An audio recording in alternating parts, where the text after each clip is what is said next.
Wake me up to another good morning, time to go.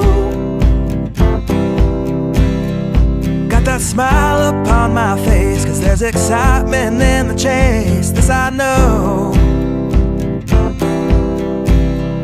Yeah, I'm going for the ride and find myself, I am alive. I think we're in the groove now. Okay, I want to welcome everyone this morning, members and guests. Our speaker should be here about 10:30. She said her plane lands at 9:30. So I think it'll be close. I don't know where she has to go, but we'll keep our eyes out for her. Yeah, she actually started this week, Howard, as a flight attendant and did her first trip. So she's coming back from flying. Oh, okay. Yeah, Okay, where's she landing? I think in Seattle. Okay. Not getting out of the airport now. That's not gonna be easy. It's cold, snowy up there. Okay, well, let's get started. I want to introduce our wonderful founder, Lynn Spreen. And one of the things that I'm always amazed at is that when somebody gets an idea and it comes into fruition, it's not just, it just doesn't happen. It comes from hard work. And Lynn had an idea of making this group be a writers group. I don't know why she got the idea or where she got the idea, but she decided that what we needed was a writers group, Diamond Valley Writers Guild, and she started it. And now we're in our, I think, 7th year, and it's just been wonderful. So Lynn is right now the secretary and also the webmaster, and she's done everything. My dad used to say, you know, when he had a lot to do, he said, if you stick a broom up my behind, I'll sweep the floor too.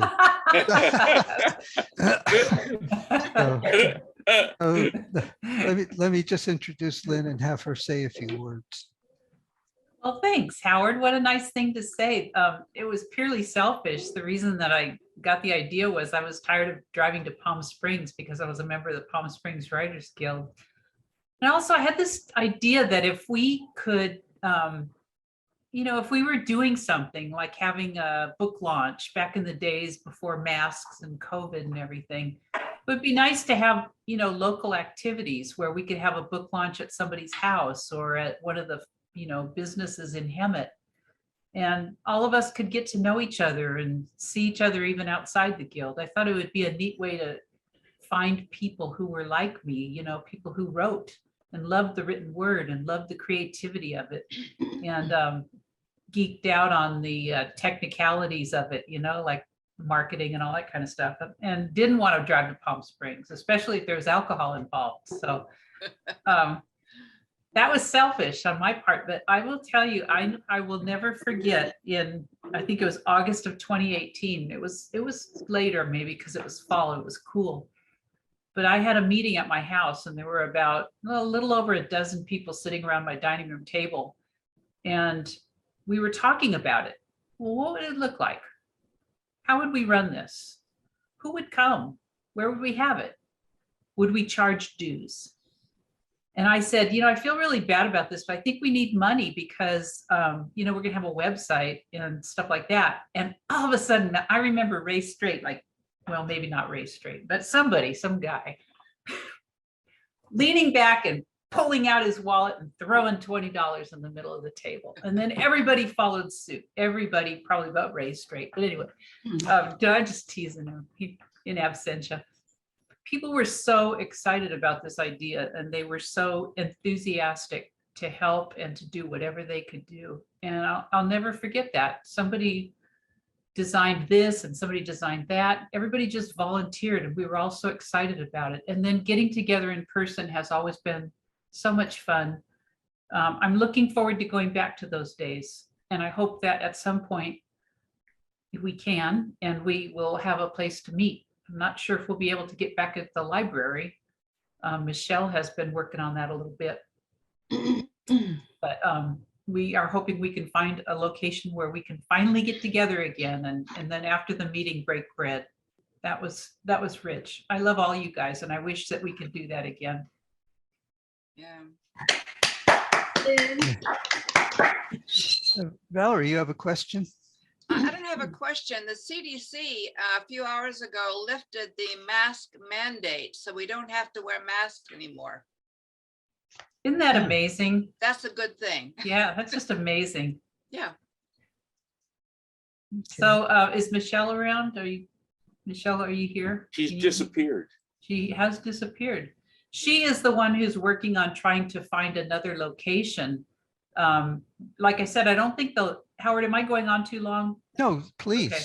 I don't think the library, for some reason, she doesn't seem that open to us coming back. I'm not sure why. Maybe it's just because I say she, I mean, Kathy Kane's the director. Maybe still hasn't gotten clearance yet. And so she's hesitant to welcome us back. But at this point, we're sort of looking at other locations. One that would be kind of fun would be the Metropolitan Water District installation up at the top of the hill by Diamond Valley Lake. It'd be kind of cool. But we are called Diamond Valley Writers Guild, which Diamond Valley doesn't exist. It's just kind of a, I didn't think that San Jacinto Valley would read that well. I didn't think people would understand it, be able to spell it as well. So Diamond Valley seemed easier. Sorry, it's the truth. And so we could meet anywhere. Diamond Valley is a figment of our geographic imagination. We could meet in French Valley at the new library there if we wanted to. So if you guys have any ideas about facilities that might possibly be open to bringing in a nice crowd and celebrating the literary arts, that would be, your suggestions would be very welcome. I know Jim and Vicky Hitt are always hospitable. Oh, Yeah. We'll just all go to their house. Yeah. not 40 people, Howard. What, Daniel? Daniel's I'm raving. okay with that. Yeah. What, Daniel? No. I'm just thinking that Melody used to work for the library. I think she worked for the one in Menifees, and she might be a good contact as far as having at least suggestions which meeting rooms might be big enough. Yeah. Okay, it's a long way away. Just a question. I wonder, Len, we all live in the Four Seasons. Wonder if their ballroom is available. I think they charge by the meeting. I think that was the problem before. Could be, yeah. What would happen if we would start like a sub guild in Four Seasons? It could be a club. We'd have to have 7 members who are Four Seasons residents, but I think you can invite outsiders. No, that's worth looking into. I'll mention it to our facilities scout, Michelle. Well, whatever we get until the library opens could be just temporary. In other words, if we had to pay some place for a short period of time, that might be okay. If we're looking at it as a short interim period, so that's a possibility. Okay. I'm back. What was that about facilities? That you're the scout, and we were talking about how it doesn't look like possibly the Hemet Library is going to. Do you have any updates on that? Yeah, actually, yes. For the foreseeable future, they have no plans to allow groups to meet. Yeah. They don't even give me will it be summer, will it be fall? They said they have no plans. However, and I think that I mentioned this to a couple of people, Emilio's restaurant has said we can meet there.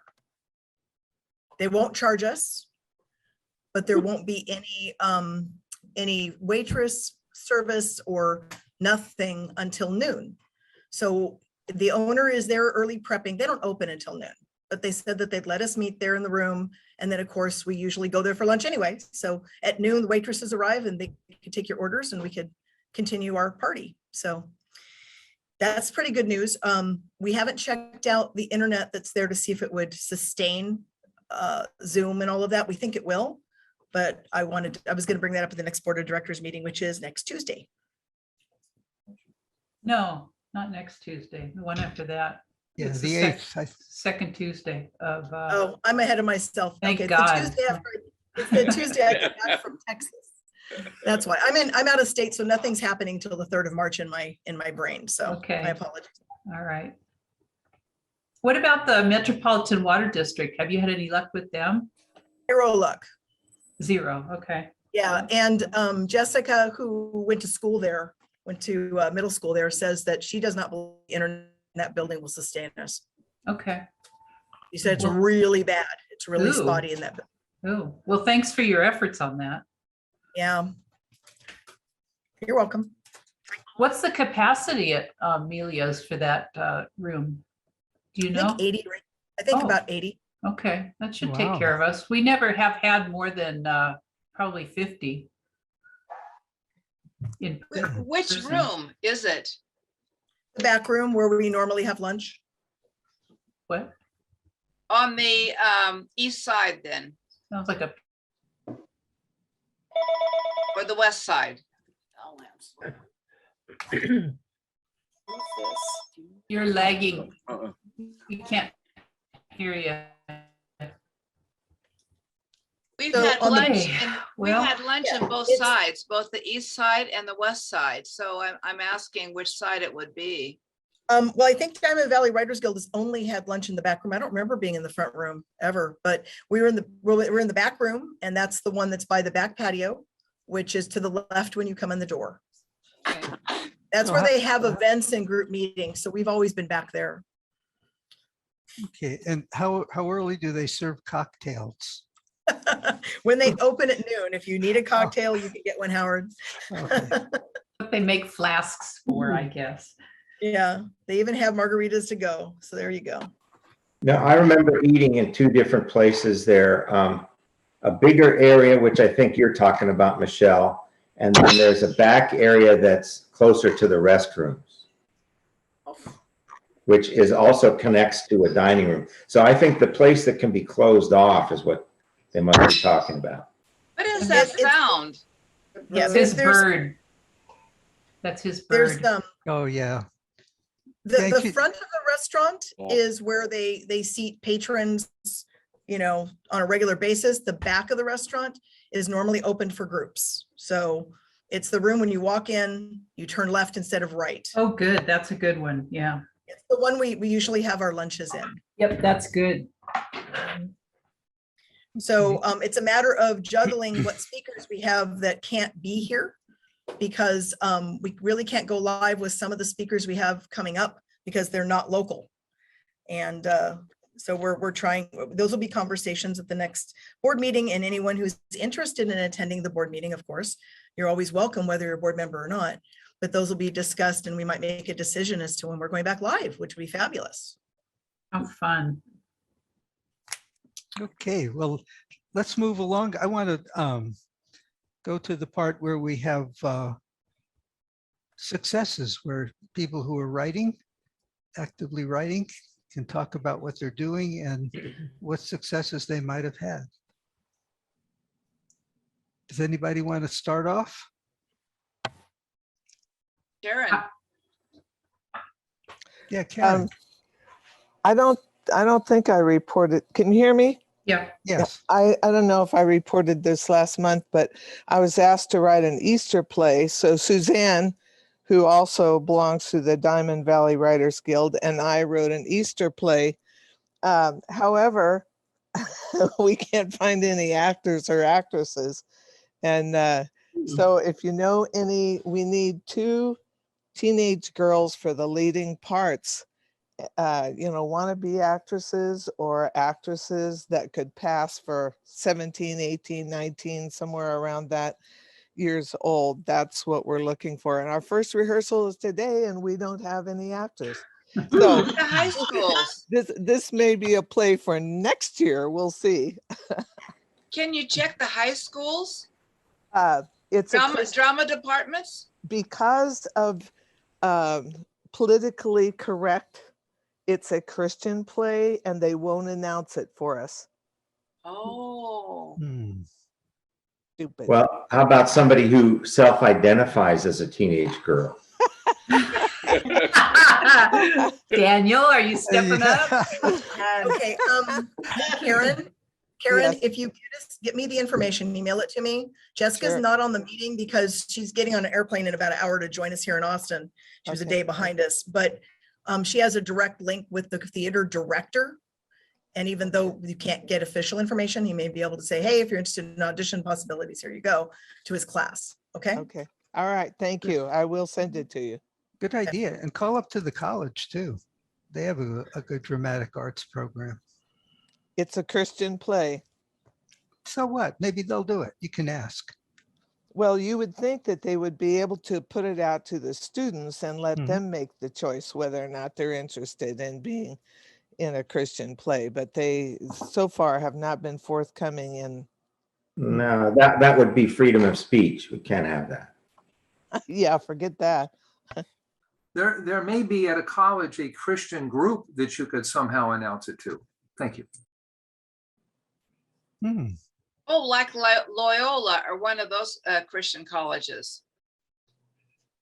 That would be a good idea, except making inroads to find out the right places. I don't want to put a roadblock. I would try that. And thank you for those suggestions. I appreciate it. Okay. Dan has his hand up. But you're muted. Yeah, I'm a little bit tied up in it right now, but I'm on the verge of publishing my first book, Pipeline. It's a thriller that takes place, starts off at least in Los Angeles. I'm using draft to digital per some recommendations, especially from Karen and help from Karen. And I'm just about there. I have to make some changes to the manuscript before it'll upload properly. Okay. Oh, Jim's got something. Yeah, actually, I'm going to screen share here for a second, okay? Mm-hmm. And what I'm going to do is, everybody see that? Yeah. Ooh, that looks good. That's the cover of my new book that 5 Stars published, excuse me, is publishing. It's been a great experience with them because they sent me about 3 pages of a form to fill out. Now this is the biggest publisher of Westerns in the United States right now. Wow. And they're one of the top 5, one of the big 5 publishers, a subsidy. And it will most assuredly be nominated for a Spur Award for Best Western Novel of 2022. It is not published yet. I do not know when it's coming out, but they've already put a copyright date of 2022 on it. I'm quite pleased. Now, I say they sent me these 3 pages. They asked me for a suggestion of a cover. And I'd already given them the title of the book. And I said, the way I envision it is these 3 writers, 2 men, 1 woman, riding toward a storm, and the writers in silhouettes, exactly what they gave me. Then they were concerned with, I said, looks great. They said, well, are the mountains high enough? Or this and this. And so they were really good about working with me with the cover. So that's it. I'm really happy with it. So I thought I'd share that with you, and I'll let you know when it comes out. Jim, it's breathtaking. Just a spectacular cover. Yeah, it is. And I don't think everybody knows that Jim and Vicky posed for that picture. Yeah, so there she is. And so at any rate, but thanks very much, people. I just want to share that. It's I'm looking forward to it coming out and seeing if it does get nominated. I know it'll get nominated, whether it wins or not, something else. But that's one of those awards I really would aspire to, is if I could win a Spur Award. My God, ever since I heard they gave them out, I've been thinking, God, if I could only win that. Oh, wow. That's it. So thanks very much, people. Very cool. Very cool. Well, I have something to announce. I am working on my audiobook version of my latest novel. We did this once before, which won first place in fiction with a company called Bookshelf. And I guess the thing I want to say is, I'm not bragging or anything, but I'm really pleased with how disciplined I've been lately. And I want to encourage everybody. I have this list of, maybe I can show you. Can you see my whiteboards? They're just scribbled all over the place. I don't know if you can see them, but I have scheduled my writing out through the end of June. And I have my audiobook that's going to be published. I have a collection of short stories that's going to be published. And I'm finishing up the rough draft of a novel that I worked on that, you know, for the last couple of months. And I expect I'll be publishing that this year. That's a production schedule that exceeds anything I've done in the past. And I find that the more I write, the faster I write. And so I have started a new program where I sit down every morning, because that's my best time to write, and I write in 3 45-minute intervals. And then I get up and walk around and do some exercises or whatever for 15 minutes, because I've heard that otherwise, you know, you can hurt yourself.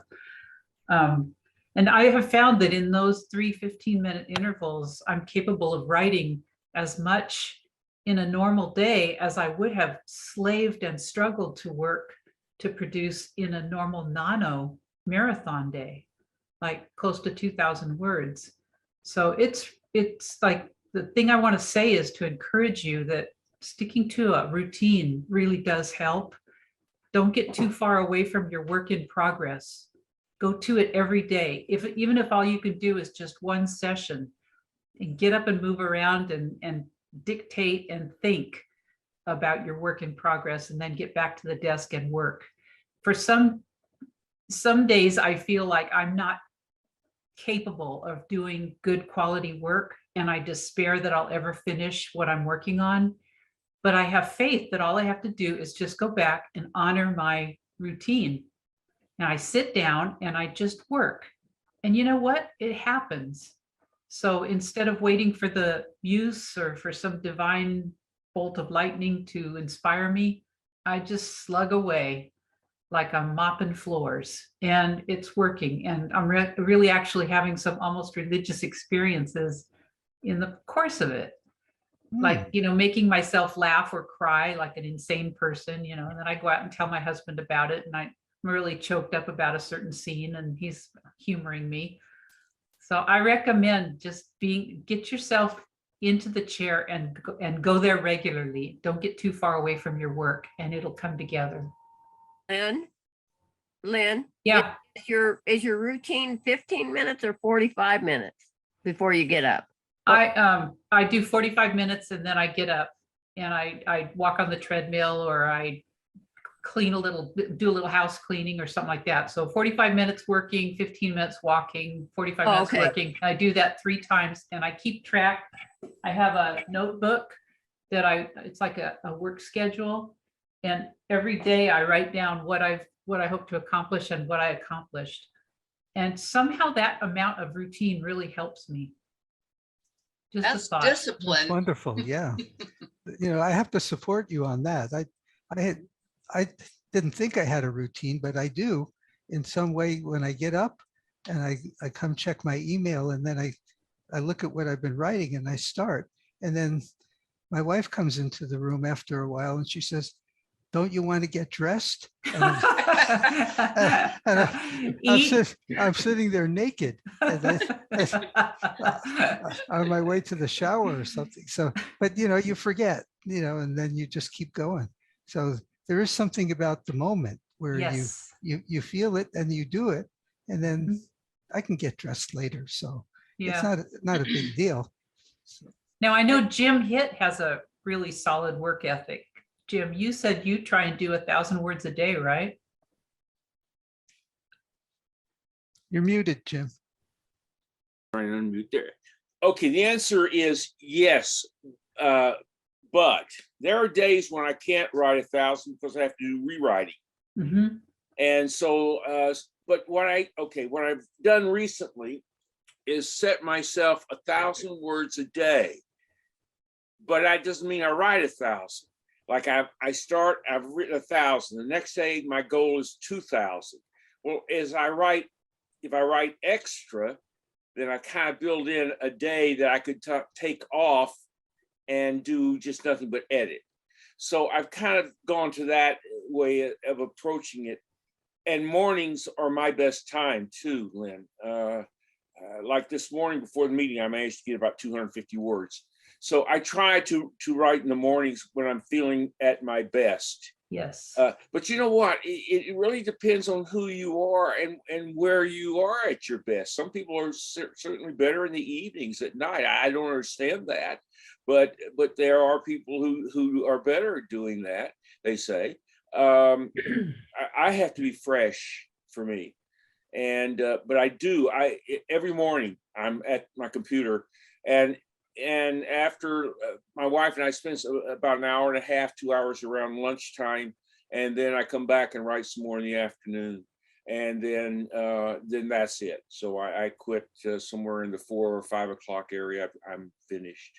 What you said about how you try and write ahead if you can, life gets in the way. There's always stuff that comes up, like the other morning I get my coffee and my husband opens up his email and he turns his computer to me, and it says that basically shows me this email saying that we have this gigantic fraud problem. And so I've been spending the last 2 or 3 days trying to create new bank accounts and close down credit cards and all kinds of stuff because my account got hacked. So that, that'll harsh your mellow, that'll get in the way of your writing ability. Yeah. Well, I didn't do as much those days. Well, if I can chime in here, one of the things I noticed, and I noticed this as a writer and also as I used to paint, unless I'm in a good mood, unless I'm happy, it's harder to do. And then I find that the work, it suffers for it. So your creativity, at least in my mind, has to do with my state of mind, my feeling of well-being and happiness. And so I try to really just compartmentalize what's happening in the world and put it aside, because there's too much negative stuff. Boy, that's the truth. That can block you. And yeah. I don't need that. And I think if you're an artist, you have to have that as part of your discipline, is to get happy. I say just get happy. I put that in my mind and I get happy. And then or turn into an ostrich. Or turn into an ostrich. That's fine too. Yes, but as long as I'm able to write something and I'm happy with it, that's the thing. And I think artists have that particular quirk, is how they're feeling. And I notice in some of the comments here today is where people are saying that. So, and then you can understand why Hemingway drank, he got into a zone, Okay, does anybody? That would not help me. I would like to say one other quick thing here. I believe if you're going to really be a professional writer, one of the things that you have to do, if you really want to be published and have people notice you and so forth, 2 things. One, you have to dedicate yourself to being, as Hemingway said, a crap detector. Make sure that you just cut, and you have to be vicious with your own work. The last novel I wrote was 106,000 words on the first run through. It's at 74,000 now. Wow. So I'm ruthless with my own material. But the other thing too, and this is crucial, you have to write every day. And if you don't write, you rewrite. You have something to do with what you're composing, what you want to write, whether it's fiction, nonfiction, doesn't matter. That I think writing every day and getting the habit of doing it is the crucial thing here. I do too. So much for my pontificating. I agree with you. Does anybody else want to share what they've been doing? I'm going to embarrass somebody because I want Brenda to share. She just recently did a translation editing for a very important novel that was published in Europe. So go ahead, Brenda, tell them. Unmute yourself, Brenda. There we go. How dare you? We're glad she did. So yes, I have a friend from Holland. His name's Ferry Zandvliet, and he has a best-selling novel about his experience at the Bataclan massacre. He survived, and his friends survived, and so he tells his story about that, and it's in Dutch. And it's a bestseller in Europe, but his editor wanted him to transform it into English. And so he came here. He's been here about a month now. He was going to be here just a couple of weeks, but we've been working on it. And and look, can you come here for just a second? He's here. I believe he's sold, hasn't he sold 30,000 copies in 30? Dutch? Yay! Well, you may have. Congratulations. Hold on. There's your guest speaker right here. He's got an ear now. Wow, congratulations on your big sales. Yes, congratulations. Hold on. Okay, put it back in. Okay, now say it. Okay, congratulations on your fantastic success. Yes, thank you. Were you guys talking about me? Yes, well, behind your back. Yes, actually, because of her. Michelle kind of mentioned that I had been helping you edit your book. So You can send them a copy, by the way, oh yeah. if you guys would like to read it. Tell us more about it. What is the title? Souvenirs, and we are still thinking about a subtitle. And tell us what it's about again. Sorry? I want to know what it's about. It's about me surviving a terrorist attack a couple of years ago, and the life lessons I took from it. Where was this located, the attack? In Paris, at a rock show. There was an American band playing, and me and my friends went to go see it, and then that happened. Yeah. So it was a life-changing event. Oh, wow. So there are two parts. It's actually two parts in one book.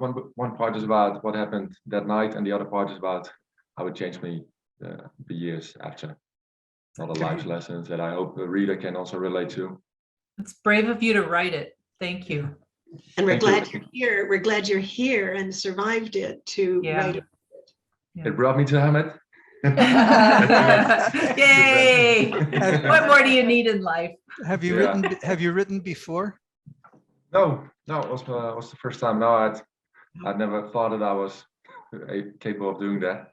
Oh, okay. And tell us about your writing habits. How did you write the book? I started to keep a journal. I did that a few days after the attack. We were on national TV, and the talk show host, he told me that I should keep a journal, because he said, you have no idea what's going to come your way the upcoming months and years. If you don't write stuff down, you're going to forget. So I was just keeping a journal. I still do that every day at the end of the day before I go to bed. I write down, did I have a good day or a bad day, specific things that happened.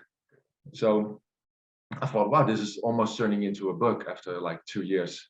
Let's see if I can put it on paper and create a story out of it. So I took my notes, my journals, and started to put that on paper. And eventually there was a book. I changed the structure like three or four times. It was a terrible process. It took me almost 4 years to write it. Sound like a real writer. Yeah. There was no framework, no structure, no plan. And that was what worked for me. I mean, I'm writing my second book now, and there is some more structure now. But sometimes you can spend too much time thinking before you put your words into paper. Mm-hmm. Yes, absolutely. And he's also an accomplished speaker. He's not telling you that part. Oh, I didn't know what you told and what you had. No, I hadn't. No, I give motivational talks about what happened that night, and that's my profession. It became my full-time job. I was a physical therapist, and now I'm a public speaker and a writer, apparently. Because my book was a bestseller in Holland, where I'm from, the Dutch version. I think we're on to the 6th pressing now in 2 years. So big hopes for the English draft. Well, wonderful. And I want did to you, get it to Oprah. And I told him that in your acknowledgements. Yeah, she's going to be in there. Yeah, I told her. Yeah. So Wow. what apparently it is when Brenda was reading the draft, she said some of his Dutch to English translation, although it was literal, made no sense to Americans. And so that's what she's been proofreading for, right? Is that correct, Brenda? Yeah. Yeah, and just you guys probably know that as well. You can have 100 eyes, and you press the book, and the first time you open it, there's a mistake. Amen. You are never done. That is so the I bought truth. a pair of extra eyes, and I thought we were done. And a friend of mine in Holland was like a tall, I always call her a word Nazi. Even she is. She said, "Oh, there's so much stuff that we need to edit still." So Oh, I'm sure. it's never done. No, and your readers will find more and more things for you. Yeah, I remember the first draft of my Dutch book. I was so proud of it, and so many time went into it. And I only give it to my best buddy, and he said, "Yeah, it's really good, but there are some mistakes." And oh, that bothered me so much. How can there be? And I think the fifth pressing, and still there are some commas. Yeah, it's life. That is the life. You are living the You learned life. about Oxford commas. Yeah, my friend from Holland, she was like, there are a lot of commas before an and. Well, apparently that's a rule here. So I said, I will stop taking those out. She was taking out the ones we put in. So. No, the thing was, I was really happy that my translator, she translated the vibe of the book, but there was still a lot of editing work to be done. And that's what we did the last couple of 2 months almost. Yeah. Yeah. Yeah. no, do they reprint it after you edit it, or is this self-published? In Holland, I had a publisher. Mm-hmm. It was like a kind of a weird construction. It was like a 50-50 deal. So I pay for the print work and the ads and the printing costs and so, but we also split the profit. And my publisher, he didn't expect it to be a bestseller, I guess, because it was a good deal for me. Good. Good But I deal. think with Yay. with American publisher, that will be a different deal, I guess. But I never did it to make money. I just wanted to work. That's Nice wonderful. to make money. Yeah. It's nice to make money as well. Yeah, of course. Who doesn't like money? But it wasn't my initial. It wasn't. Oh, I'm gonna write a book and make money out of it. Well, this is an unexpected surprise to have you, and it's Yes. wonderful. Yeah, for me too. I was just about to meditate, and I'm. Oh no! It's like, oh, we do.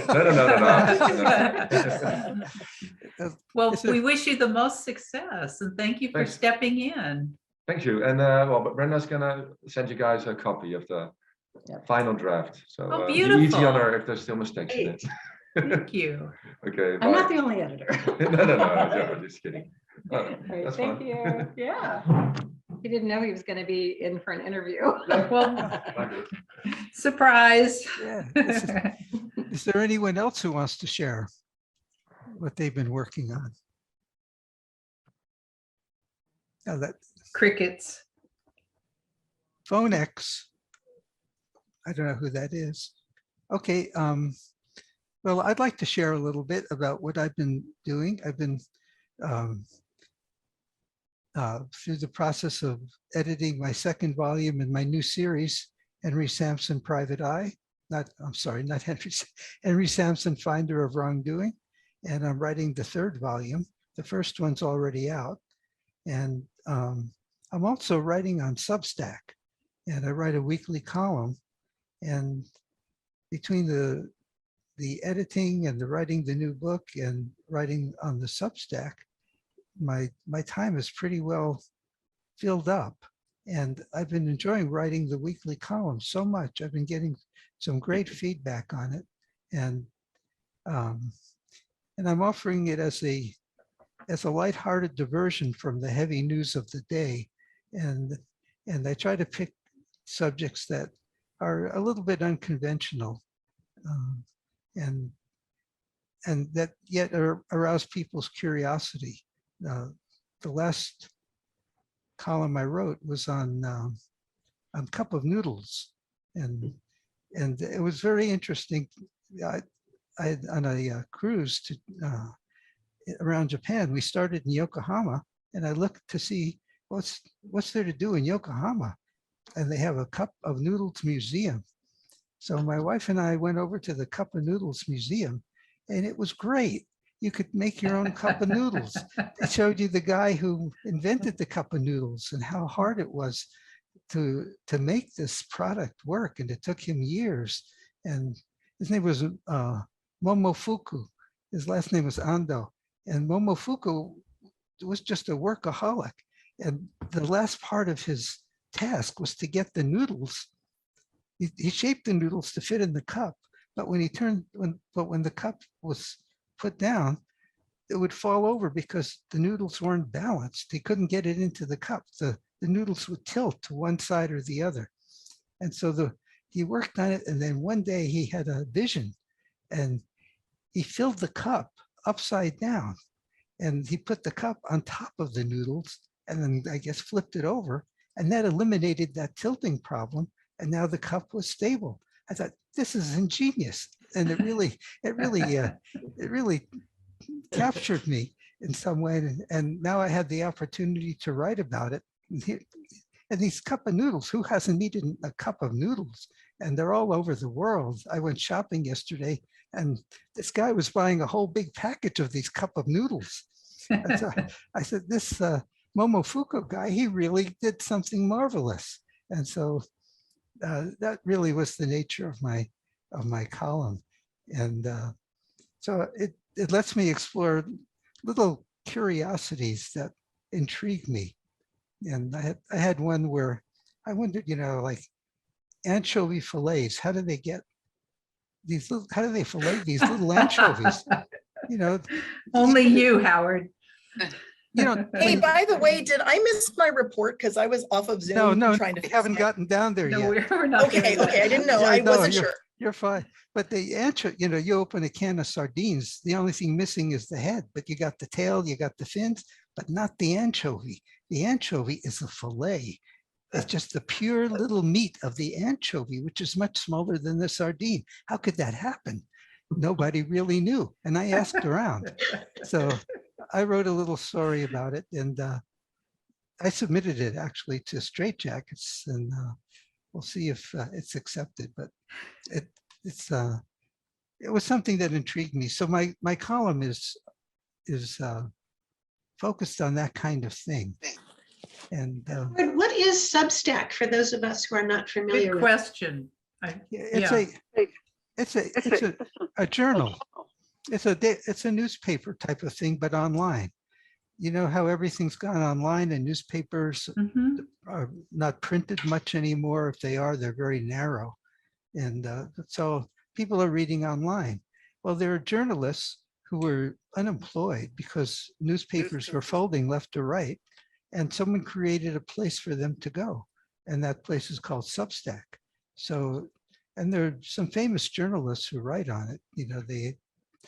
There's one guy who lives in Brazil, and he started a newspaper, and then his board of directors kicked him off the newspapers. They didn't like his politics or something.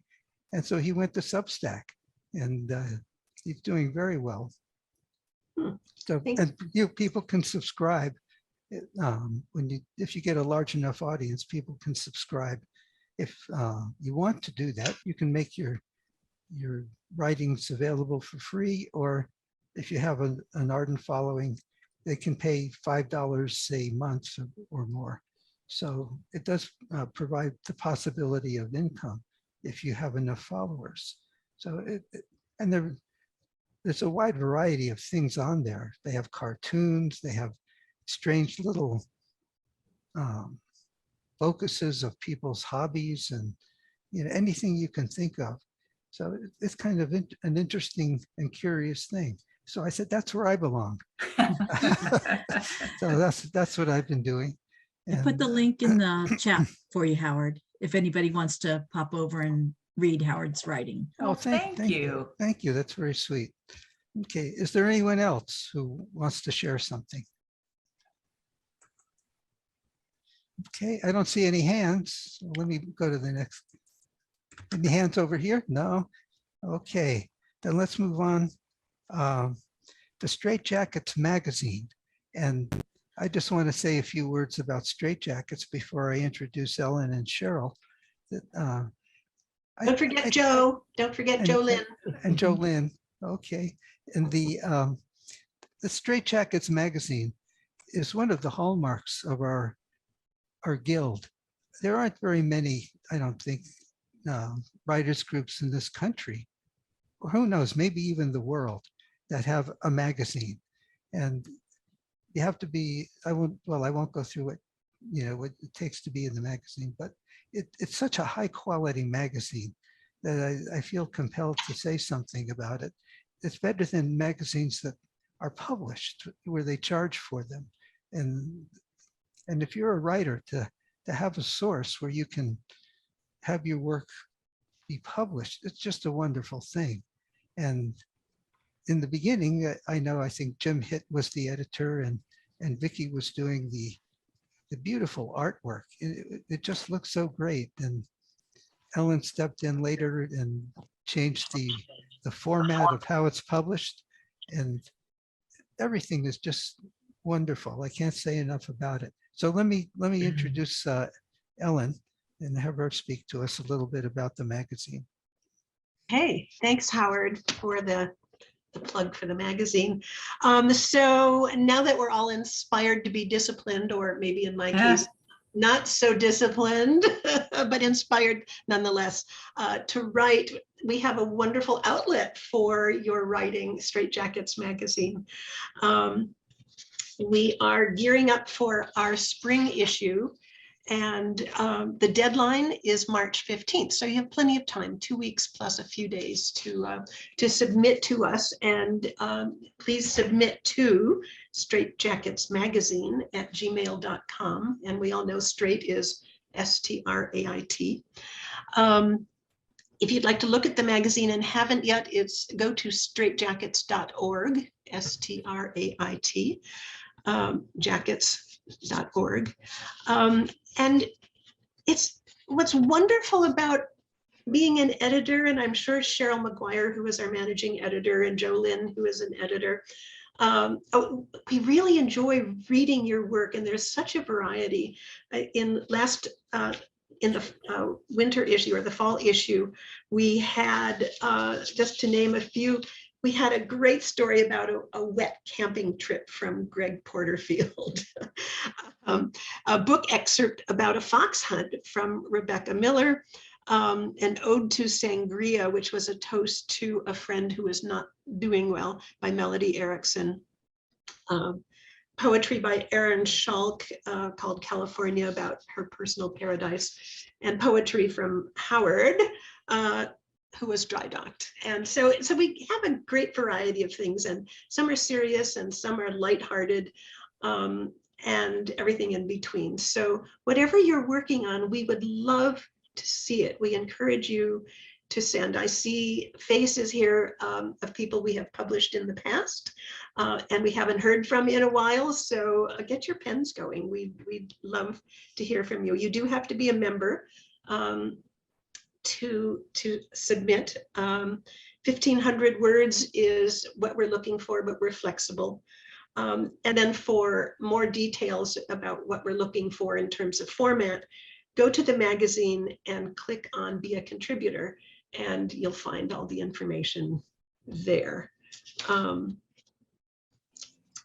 We are also working on Best of Straight Jackets magazine. So we've gone back 5 years. Greg Porterfield is involved with this, as are Joe and Cheryl. And we are about to get back on track. We got sidelined for a while with COVID and a few other life events, but we're ready to get going again.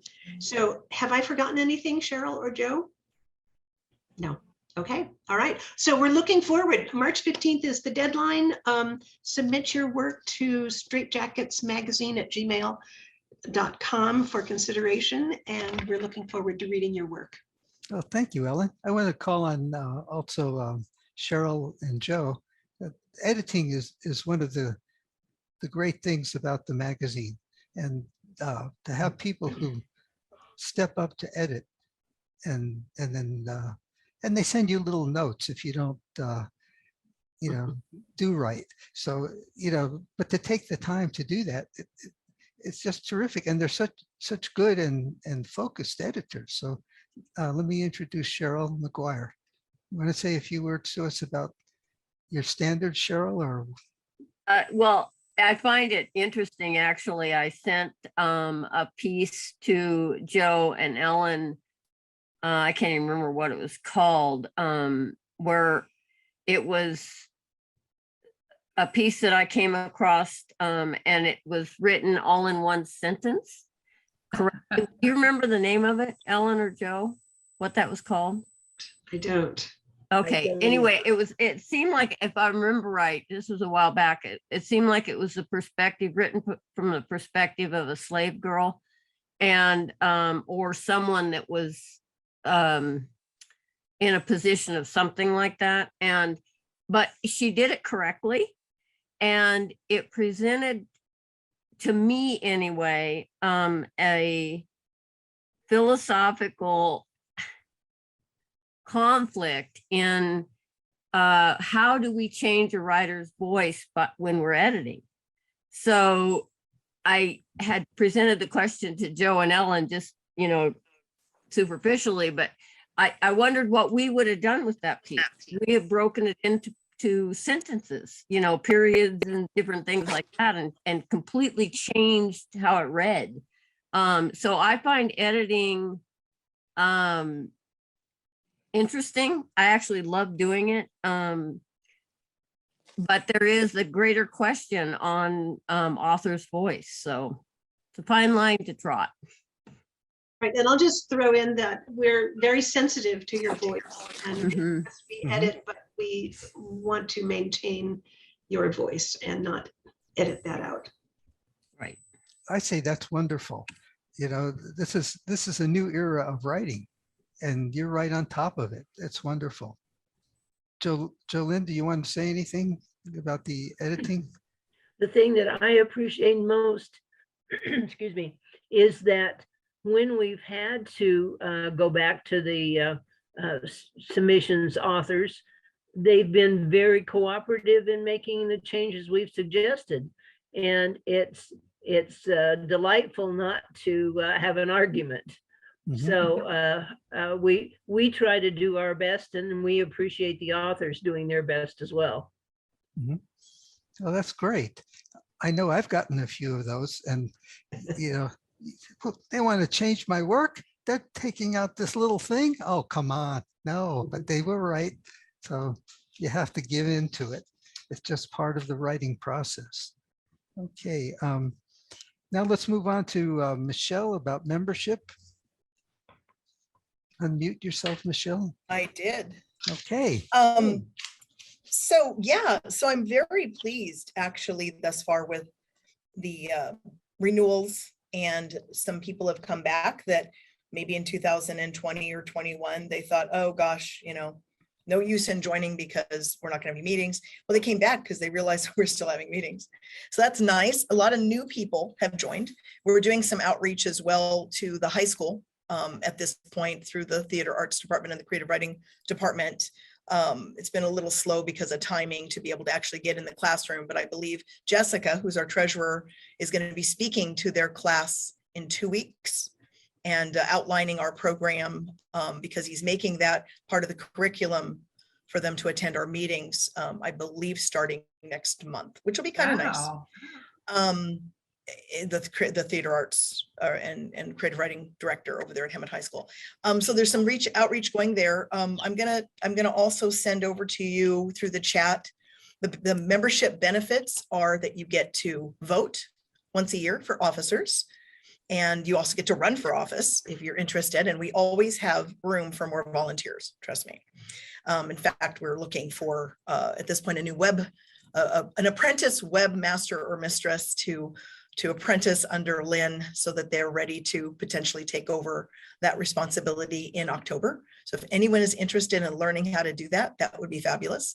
You get 10% off at Cameron's Books. You're eligible to submit to Straight Jackets, which, as we just heard, is doing phenomenal work. And you also, you have the ability, if you have a published work, to have it included in the list of guild members who are published with a link to the book. So that's kind of a nice benefit as well. So there's a lot of advantages to becoming a member. If you want to become a member, the membership fee is $25 per year. If you're a high school student, it's 10. If you're a college student, it's 15. It is a bit of an honor system. Right now, I don't believe the link is working on the website still. Is that correct, Lynn? Right. We're having some issues with WordPress, and a lot of the things that used to be free are no longer free. So I think Lynn and Jessica are investigating and looking at other options to change the website over to another format that's easier. Because right now the PayPal link is not working. However, if you don't want to send a check to the PO box, you can log into PayPal directly. And when you do, you just search out Diamond Valley Writers Guild by using our email address, and you can pay us directly. That's about it. Right now we have 43 paid members. We would love to double that number at least this year. If we're going to go back live, we need to maintain our Zoom presence for those people who are out of the area. And to do that, there's some equipment purchases that need to be made. So even if you've already joined the guild, if you just want to make a donation, we're happy to accept that too.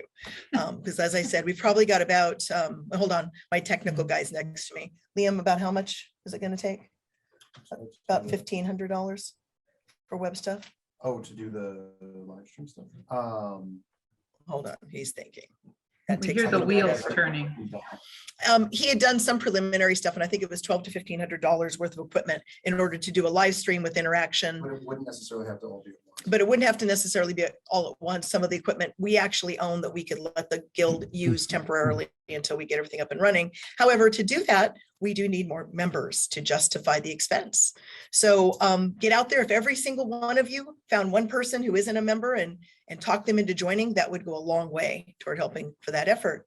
And we want to keep our out of state and maybe even out of country. Brenda, you should talk to your friend, see if he wants to become a guild member. Last I checked, we were Hold trying on. to keep the price under 1,000. He said they are trying to keep the price under 1,000, but some of the preliminary figures have been a little bit higher than that. So we'll see. Anyway, that's the update. If you have any questions about membership, feel free. Lynette. Hey, I just want to mention, if you guys are paying through PayPal, you need to choose the option where you pay the fee so that the guild doesn't get hit with the fee. Because say you pay $20 and you make the guild pay the PayPal fee, then you're really only paying what, $18 or something like that. And so that's extra cost to the guild. It adds up. So choose the option where you're paying the fee to use PayPal. That would be very much appreciated. I don't think some people do. Most people just hit, the $25 for the renewal, and they don't realize that about $1.50 of that is wasted because we don't get that money. So, Yeah. But thank you so much for those that renewed, and let's keep that membership drive going. Thank you. Okay, thank you, Michelle. And I think we should look forward to having interplanetary members. So really broaden our horizons. And I was one of those people who didn't realize you could pay the fee. So I'll bring $1.50 when we see each other again. Okay, now we're moving on to writing tips. And I wanted to change the nature of the writing tips. I want it to be a little more from our members or people who attend, what it is that works for them. We had this a little bit earlier when we were talking about our successes, and I think that's very valuable. What works for other people who write? And we all know about a dictionary, we all know about a thesaurus, we all know about Grammarly or whatever it is. The technical aspects, the tools of the trade, and hopefully we use them. Some of my colleagues I know aren't quite so assiduous in using those, but what works for you might work for somebody else. And so I thought I would start it off today with sharing what works for me. And when I started writing a novel, I really was lost on how to do it. And I decided to write a novel that takes place in South America. I'm particularly fascinated by South America, and I like the South American countries, the people, the food. Um, I would even like to be South American, but I'm already too far gone. But but the but one of the things about writing, I thought, is I have to do a good description of the place where they are and how they are. Because my wife and I have traveled through South America, and it's just wonderful. So, but you can't always go from your memory, and I didn't think to keep a journal like our friend from Holland did. So I was stuck with doing my own research, and I went to the internet. And the first novel I wrote takes place in Los Angeles and then shifts to Colombia and Cartagena and Medellin. And I've never been to those places. So I started looking at Cartagena and how it was, and what it looked like, and what the restaurants were like. And as I wrote the story, when I needed something about it, I would look at it first. I would look at the buildings. I would look at the apartment buildings. I would look at menus at the restaurants where my characters were eating. And I just found that it added really so much to the understanding of the culture and the setting of where these people were. And I even looked up idiomatic expressions that you would use if you were Colombian to say a particular thing. And it puts you into the mind of someone who lives in that country. Like our translator said just a little bit ago, that doesn't translate to American English. It's different when you're speaking in Dutch than it is when you're saying it to someone who speaks English. So, and it's the same in all of these different countries, even among the countries of Latin America, the way they talk about things, it can vary, and the language they use. So I find the language is the key to the culture in a lot of respects. So I like to know how it's used, and then I can incorporate some of those subtleties. The problem is you don't ever want to do a data dump. I learned that early on. So I had to settle for little bits and parts of these gems that were just so great that I would have liked to have shared in greater detail. But for the sake of writing a more fluid work, I knew I had to be disciplined and just use the part that was relevant to this little aspect of the story.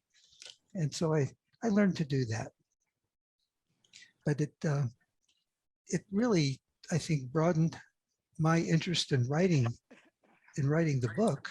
And every time I started, if I had nothing to say that day, to write down on the page immediately, the first thing I would do was get on the internet and go to the last place my characters were and look around, or I would read the newspaper in that city and see what's going on there. And then I had something to talk about because it was something that would be in the lives of the everyday people there. Right now, the book I'm writing takes place in Jamaica. I've never been to Jamaica. I know nothing about Jamaica, but they have like 2 or 3 newspapers in Jamaica, and they have a lot of violence in Jamaica. And it's sad to say, I see the commercials on TV and it looks wonderful. Who wouldn't want to go to Jamaica? But it has the most crime per square mile of any country on earth. And that, yes, that shocked me too. And it's, so I included that in my story. I can't change Jamaica. I can just make it real in my book. And so that's what I've been doing. So I would say it's my major writing tip is to, if you're writing a novel, even if it's like in the last century or two, you can still go to the places where the action took place. But I would say do research. If you're stuck for something to write, take a look around by going on the internet and going to the place. And then you review your last 2 chapters, see where you've come to, and see where there might be a logical place to go from there. And I know in my second book on this new series, I was reading the newspapers in Chile, and I stumbled across this problem they were having with the Santiago Stock Exchange, where this company in Tierra del Fuego, a salmon company, was growing salmon in the Antarctic waters, and they were supposed to be pure and supposed to be, as fresh as it could be and as healthy as it could be. And it turned out there was some bacteria that killed off a lot of the salmon, but the company didn't report it to the government, which they're supposed to do. They hid it, and it created a scandal, and they were being investigated. I said, that's a great theme for my book.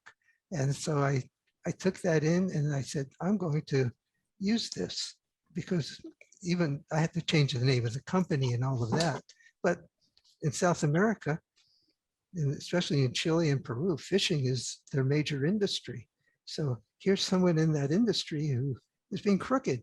I said, yes, there's tension there, even though you wouldn't think, a fishing story would be the one that a writer would get interested in.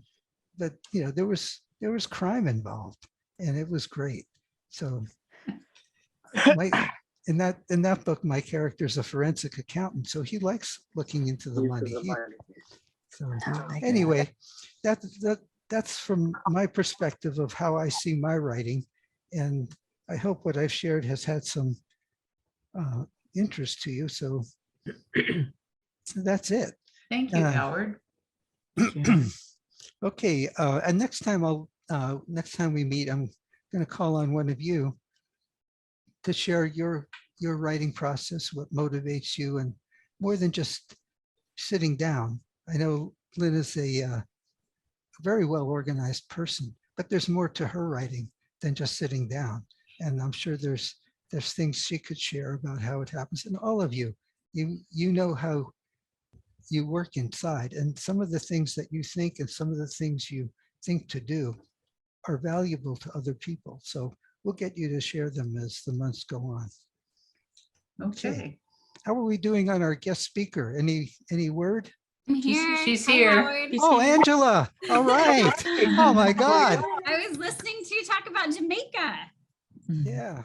Oh, great. I'm glad you're here. Let me introduce Lynette so she can give you a proper introduction. Lynette, go ahead.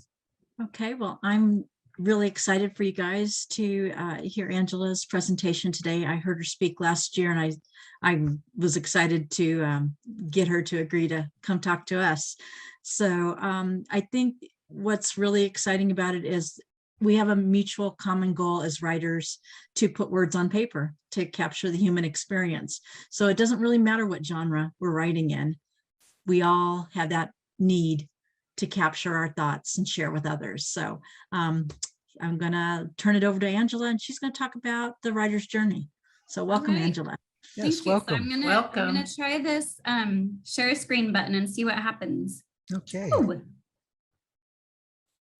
I have a PowerPoint, so now you can see that. Let's see if there it is. Hey, it really worked. It really worked. Yeah. We were holding our breath. I know, you guys, I am so glad to be here. I am actually in training to be a flight attendant. I don't know, did anybody know that? We got a whiff of that. Okay. So here we go, from beginning. All right, so, well, just real quick. Yeah, I woke up in Phoenix this morning, and then we flew to LA, and then we flew here to Sacramento. I'm in Sacramento. And I was praying that we would not have a flight delay, because when I signed up to be a flight attendant, I don't really have any say in my training times. And this was what was given to me. And I was like, I think I can do it. I hope I can do it. So I'm so glad to be here. And what Howard was saying is a great segue, because researching locations is one of my favorite things to do. And I was even sitting next to a girl on the plane today, and she mentioned Detroit. And like, all I know from Detroit is from a book I read by Stephen James. Have you guys read any Stephen James? Mm-hmm. And I'm just so fascinated from Detroit, just from this book. I don't know anything else about it, but I know there's bomb shelters from World War II that would make great places to hide out for bad guys. And I know that people are moving away and just abandoning houses. And So there's not enough people paying taxes for police. And so crime is running rampant. So talk about a great location for a crime novel or a mystery. Location plays a huge part. So Howard, I thought that was a fun segue to what I'm going to talk about, which is enjoying the writer's journey. I don't only like to write great stories for my characters. I want to live an amazing life. And some has been good, some has been bad, but I'm just gonna learn through it all. That's my goal. So I'm Angela Ruth Strong. We'll see. Okay, so there we go. All right, we're talking about the writer's journey. And you guys have probably seen this. Are you all novelists? Is this all fiction? I think primarily. Mostly, yeah. Okay, well, even if you write nonfiction, you can still use these techniques for crafting good nonfiction. And this is what a story looks like.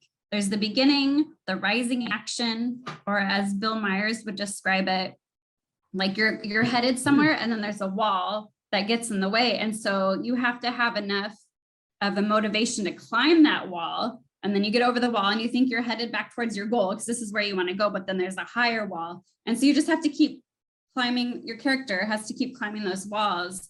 That's going to take him to the climax, which is my favorite part of a book, where all hope is lost. Like you don't think they're going to make their goal. You don't think there's any possible way that it could have a good outcome. And then there's this beautiful moment of overcoming where they attain the goal or they don't attain the goal, but learn something through it. And then the falling action there. So I think I just said everything I wrote down. Let's go on to the next slide. So some of you guys said that you read about my movie that's coming out. It's Finding Love in Big Sky. This is me in the middle there, my hubby on the far left, and we got to be extras in the cowboy ball scene in Bozeman, Montana. And this is a dream of mine. I mean, I thought it was unattainable. My mom was a writer, so I knew that writing was attainable. But I just thought that'd be so amazing if a book ever got made into a movie, and somehow it did, and we got to be part of that. But in having that goal, I was reading the book, The Emotional Craft of Fiction, and by Donald Moss, who I highly recommend if you're looking for a good book on writing craft. And he said this quote, he said, "Prestige matters greatly to some, money to others, and movie options to a misguided few." And I remember reading that and just thinking, being misguided is fun. And so that was my goal through this. And now that my goals come true, I'm like, I don't know what's going to happen now. But that was a great experience. You can see the two actors, Paisley and Josh, holding my book there. And then the brother, or the guy on the right, he plays a brother who is in one of the books in the series. So that's a little bit about me. And my journey, my writing journey would look a lot like this, because as I pursued my goal of wanting to have a book made into a movie, I had to overcome some challenges. And I think this is true in life. And a lot of the things I talk about in life are true for your writing. Your story should mirror reality, which is what's going to make it resonate with your readers.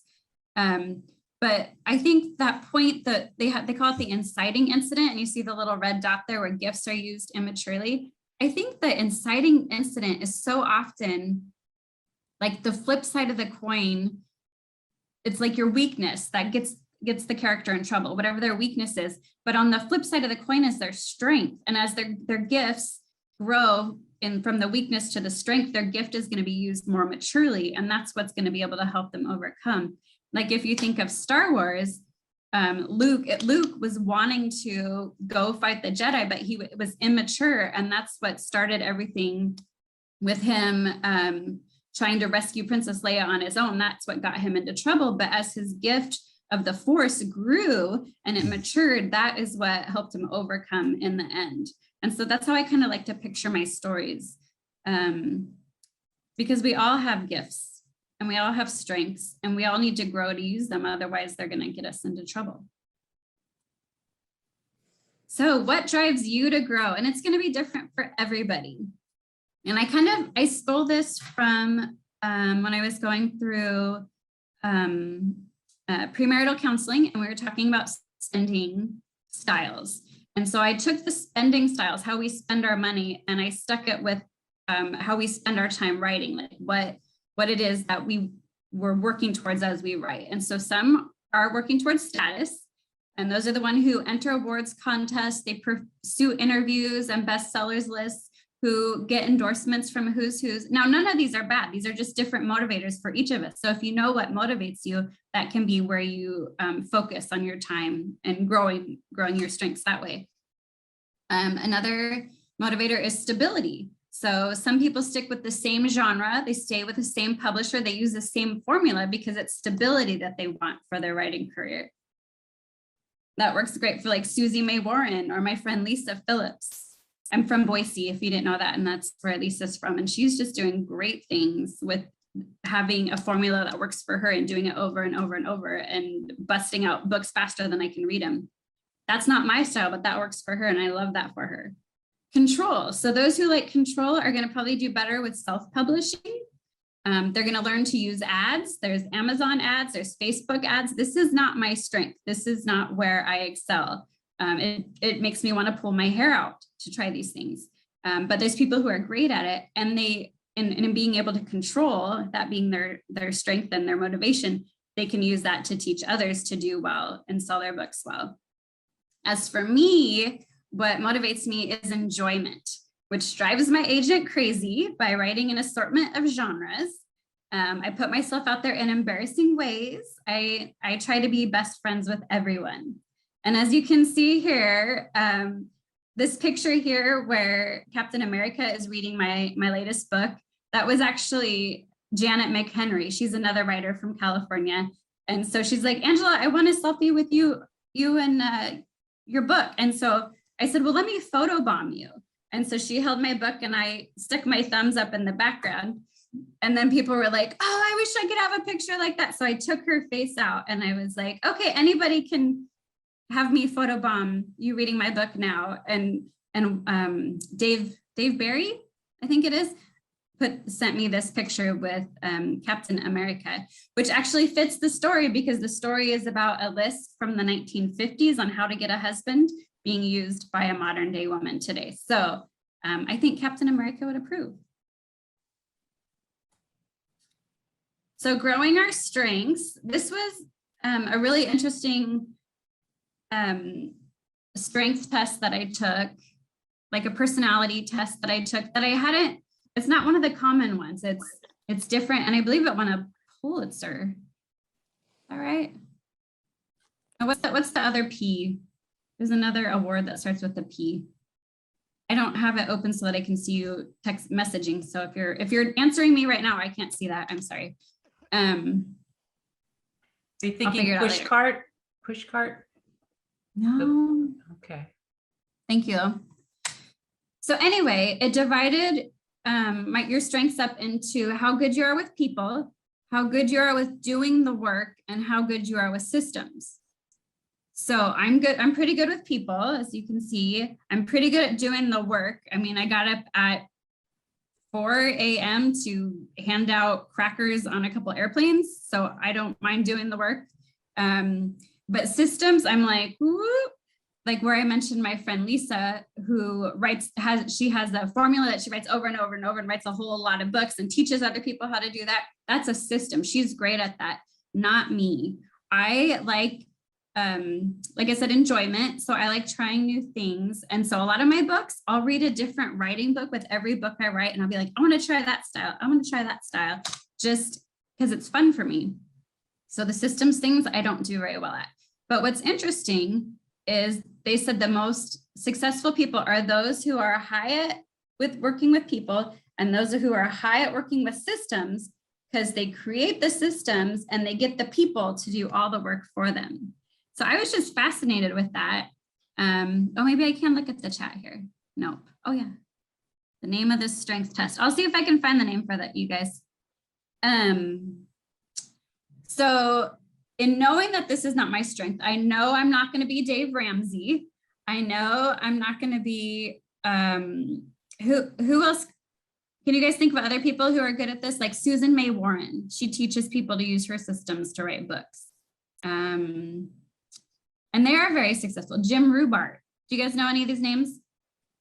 That's okay if you don't. So anyway, I know that I am not going to be them. So what I get from this is don't compare your strengths with others. I'm going to move the little, moving all your faces so I can read my own writing. Excelling in your strengths will take you farther than focusing on your weakness. So if I just try to work on systems, one, I'm not going to enjoy it, which is my motivation. And two, even if I were to get better at systems, I might only ever be as good as as on the low end. Somebody who's naturally good at systems, they can excel with it. But if I work really hard, I'm never going to get there. So it's better to focus on what I'm good at and be willing to step out of my comfort zone. So if there is something that I need to work on a system, I'm going to have to try that to move towards what I do want to do with my career. Any questions on that? I don't know if I explained that all very well. Okay, we'll move on. Maybe.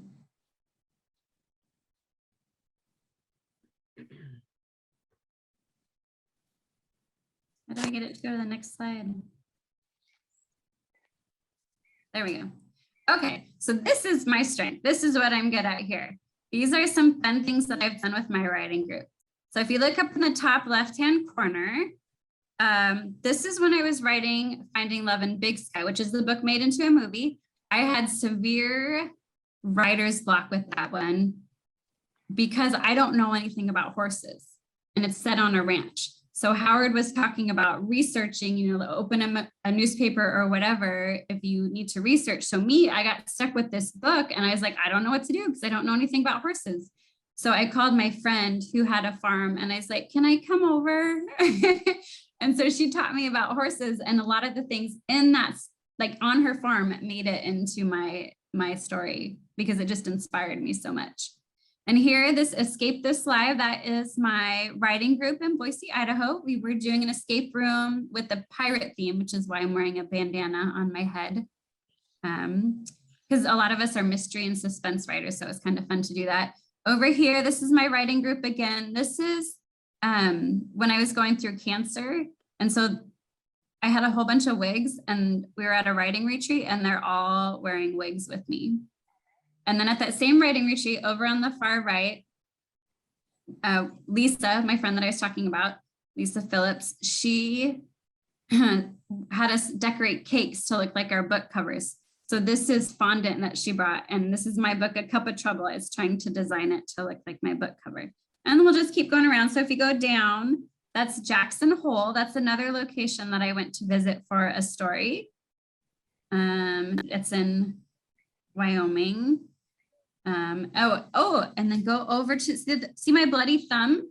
Mm-hmm. That was when I was researching what it feels like to get locked in the trunk of a car. So I had my writing friends lock me in the trunk of a car to see if I could escape. And I live videoed it. So if you go to my Facebook writing page, you can watch that video. And I got out. There's a little light that flips on in your trunk and there's a little latch you can pull. So I was able to escape. And it wasn't until I got into the house that I realized I was bleeding from doing that. And so that actually ended up in my book too. I had her escape and not realize that she was bleeding from the escape. Go up, that's my friend Jill Williamson, who she writes a lot of weird things. She writes clones and dystopian and stuff that makes my brain melt. And when I try to help her brainstorm, I'm not good with those things. But we were taking a class there learning about, that's a police officer in the background. So he was teaching a class on how to fingerprint and stuff like that. Here in the middle, this is my friend Heather Woodhaven. And we did a police academy together. It was Police and Firemen's Academy. So we got to drive the fire trucks and the police cars. And this is actually inspiration for the book I'm working on now. I'm working on a book called Hero Rehearsals about a writer who goes to police academy to learn how to write a better screenplay. And she just drives the cop crazy. He can't stand her, but of course they fall in love. And then if you go down to Min Scat, so I told you that my experience at the farm, at the ranch, helped me write my book, Finding Love in Big Sky. So my friend's horses, and not the one in the picture, but they were all Norwegian fjord horses. And so I decided to make my character's grandpa Norwegian, and I researched Norwegian sayings, and I had him call her min skatt, which means my treasure in Norwegian. And that was a big theme in the book and in the movie. Every single one of the actors walked up to me and was like, what is min skatt? Like they didn't get it at first. But it meant so much to one reader friend of mine that she had the tattoo done on her arm because she's Norwegian. And so she had like a Norwegian font to remind herself that God sees her as a treasure. And then over there, I'm at the Sundance Film Festival. I volunteered to be a volunteer at the film festival as research for a novel. And then if you look up at the one where we all look like really unhappy pioneer settlers, that was the Target dress challenge. I don't know if you heard about that. Target released all these dresses that looked like something Laura Ingalls Wilder would have worn. So there was a challenge to buy the dress and then tried to take old timey pictures. So those are my writer friends and I dressed up like pioneers for the Target dress challenge. And then down below, we had a Barnes and Noble book signing with, I wrote for a line for Harlequin. So there's 4 of us who wrote for Love Inspired Suspense in Boise. And we did a book signing at Barnes and Noble, and it was also Mother's Day. So I got the limo for our book signing and for my mom's to take her to church on Mother's Day, which my sister said was very eccentric of me. But we had fun, and that's what motivates me. All right, so this is how I got started with my writing. This is an article my mom wrote about me when I was little, and I hated that haircut there, and now I kind of have a similar haircut, but oh well.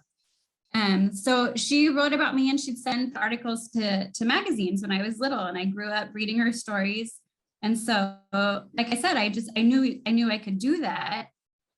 So I did. I was cheerleading in high school, and a basketball player ran into me and knocked me into the bleachers, and I broke 4 ribs. And I wrote about it. And then I was like, you send it to a magazine, right? That's what you do. So my mom helped me. And I was 16 and I made $100, and that was the easiest money I'd ever made. So I said, I think I'll go to school for writing. So it hasn't ever been that easy since. And then I started my family right away. So my stories kind of grew up with my kids. This was in Hopscotch magazine. This one it's called Gymnastics Grandma, and it was inspired when I took my kids to a birthday party at a gymnastics center, and they were advertising senior discounts. And I was like, is that like high school senior or grandma? I wasn't sure. And so I made it about grandma. And then my first novel I sold in 2008. It was Halloween. I was dressed up like Tinkerbell when I got the call, and it was part of the Love Finds You line. And so a lot of these books have actually been made into movies. And I didn't know that was going to happen. I was pretty shocked actually when the first one came out, the first movie. So they were Love Finds You in, and then all these places across the country. So mine was in Sun Valley, Idaho. The very first one was Sun Valley, Idaho. But other writers who had much more experience than me, they wrote stories set in Alaska and Hershey, Pennsylvania. And so Costco was selling them, and I got to do my very first book. It was in hardcover. I got to do a Costco signing, and this was such a gift. I don't feel like I deserved to. I sold the book on the proposal. I'd only written 3 chapters. I'd written 2 books, and I'd gotten an agent, and my agent was shopping it. And then I saw that this Love Finds You line was coming out, and all you had to do is write 3 chapters and a synopsis. So I was like, I could do that. And then when she called me, I thought it was going to be about one of these other books that I'd spent years on. And it was this book I hadn't even written yet. So I really don't feel like I deserved that, but it was just a gift for where I was at in life. And like God was saying, you can do this, keep going. So it was a great experience. I got to do the Costco book signing. I got, but I didn't expect the movies at all. And another writer on Facebook was sharing pictures of herself with Courtney Cox at some film festival. And I was like, what? And so I Googled, and they had optioned 7 of the books for film, and mine was one of them. And I hadn't even been told, like nobody told me that. I didn't know that. So I freaked out a little bit and I couldn't believe my eyes, and it was on my phone, and I ran downstairs to my husband and I was like, read this. He thought somebody had died. But really, I'd had my book optioned for film. Now they didn't end up making this one, and they had their reasons. Oh, I'm looking at your notes. So Karen said she remembers seeing the tattoo in the article. That's cool. Okay. Yeah, so they didn't make it, and I feel like the book industry is pretty crazy, but the movie industry is even crazier. I don't know what's going on, but they did not make this one into a movie because I think a couple reasons. There was whitewater rafting, and so that would have been hard to film, kind of dangerous. And then also it was about an actress filming a whitewater rafting movie, so then they would have had to use the cameramen as extras and cameramen, and I guess it just got too. So I like had this hope that this would be made for a long time, and then it never was. Let's see if I'm enter. I don't know if my computer is freezing up or why it's not. There we go. Okay, so anyway, I sold that first book, and like I said, I felt like I wasn't ready for it, but I felt like it was a gift because right after I sold that, my first husband left me. And I felt like such a failure. And I think it was, I know this isn't a Christian group, but I do believe in God. So I'm just going to talk about my personal beliefs. So I believe that God was like, you can do this, keep going. And, but because I had to write a romance as my husband left me and my marriage fell apart, I didn't want to write romance anymore. So I started writing this series, and I'd sold a short story, The Waterfight Professional, which had been in the Summer Shorts Anthology. And it had been inspired. My son was probably like 4 at the time, and we were at a picnic, and all the older kids were water fighting, and I could tell he wanted to get involved. So I gave him a cup of water and I said, go dump it on your dad. But then his dad saw him coming and said, I'll give you $1 to dump it on your mom. So I got wet, and he got paid, and he fell asleep that night holding on to the dollar bill. And I said, look what you created. He's going to become a water fight professional. And so that's where the idea for that story came from. And it was just a short story at first, but it came out in the Summer Shorts Anthology, and then it got picked up by the New York School Board, and it was printed in over 500,000 tests in New York. So at that point I was like, well, I don't want to write romance, and there's 500,000 kids reading about this character. Maybe I could make it a series. Thanks, Karen. I am seeing your messages if you guys want to message me. So the Water Fight Professional and the Snowball Fight Professional, it's for ages 8 to 12, which was really fun because I was able to share it with my kids as they were growing up. Those were nominated for some awards. The Water Fight Professional has been pitched to a director. I think it'd make a great movie. I would have so much fun with that. But that hasn't happened yet. Yeah, thanks, Lynn. I do have, this is what energizes me. I think when you find your motivation and you're doing something you love, that's gonna energize you. And again, I'm trying to, there we go. Okay, so after that, I met Mr. Strong, and we ended up getting married. And this is not a real book. This was used at our wedding in Leavenworth, Washington. So we kind of created it to look like a book. And I've actually had people say, I can't find your book. Love finds you in Leavenworth, Washington. But that was just a wedding favor. We wrapped it around little chocolates, so it looked like a little chocolate book. But that showed me what love was for reals. And so then I wanted to write love stories again. And it just so happened that the movie producer who had started making the Love Finds You movies broke apart from that publisher, and she wanted to start doing Finding Love In and start making those. And so I connected with that publisher. I wrote a series of 5 books, and it just happened that the brother, or the main character in my first novel, had 4 brothers. So I just wrote all their romance novels. And I fell in love with writing romance again. And there's nothing else I'd rather write about now. I think love changes the world. Oh, though, death is fun too. This was My Presumed Dead. This is the book that I wrote for Harlequin because my friends were all writing for Harlequin. It was a learning experience. I had to completely change my ending, which I was very cranky about. It actually did come out better. So I learned through that, but I don't think it's a good fit for me because I like to write a lot of humor, and they took out all my jokes. So I was like, maybe not anymore. But I feel kind of cool saying I wrote a Harlequin novel.